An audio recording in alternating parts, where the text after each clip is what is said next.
Ranjan creation चैनेलाव बयखौबो बरायबाय। भिडिअखौ नायनानै मोजां मोनदोंब्ला नोंथांमोना आंनि चैनेलखौ साबस्क्राइब खालाम, लोगोसे लाइक आरो शेयार खालामनो दाबाव।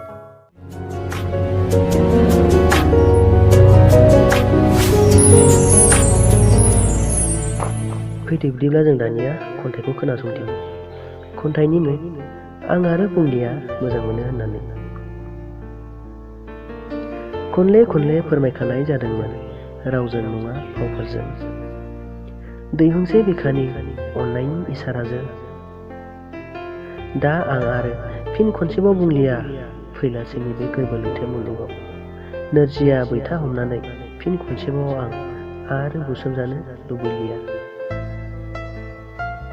बेनिखायनोथ' आं दायो बुंफिनलिया नोंखौनो मोजां मोनो होननानै। दालाय माथो जानोसै, आंबोथ' गेजेरै थाबाय थानो हायालाय।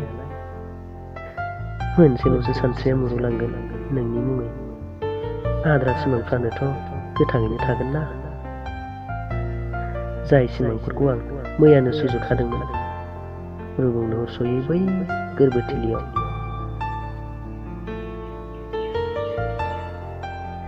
जे जायो मोजांनि थाखायनो जायो, जेराव बिसोम्बिफोरा गोथां जिउ मोनो।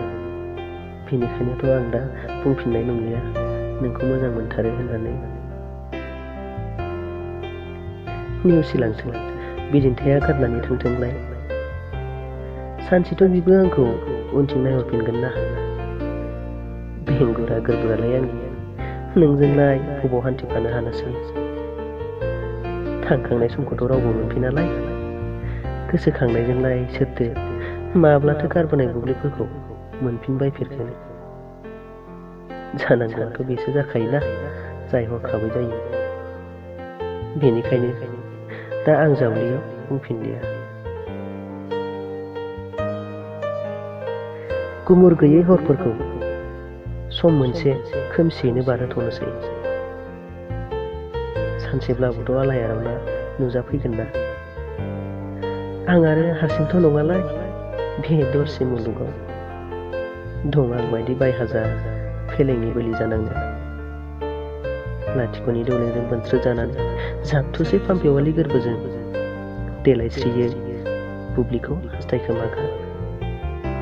बेखायनोथ' दा आं बुंफिनलिया नोंखौ बिखाजों मोजां मोनो होननानै। मानोना जानांगौआथ' गावनो गावसो जाखाथारो। गोजोन्थों।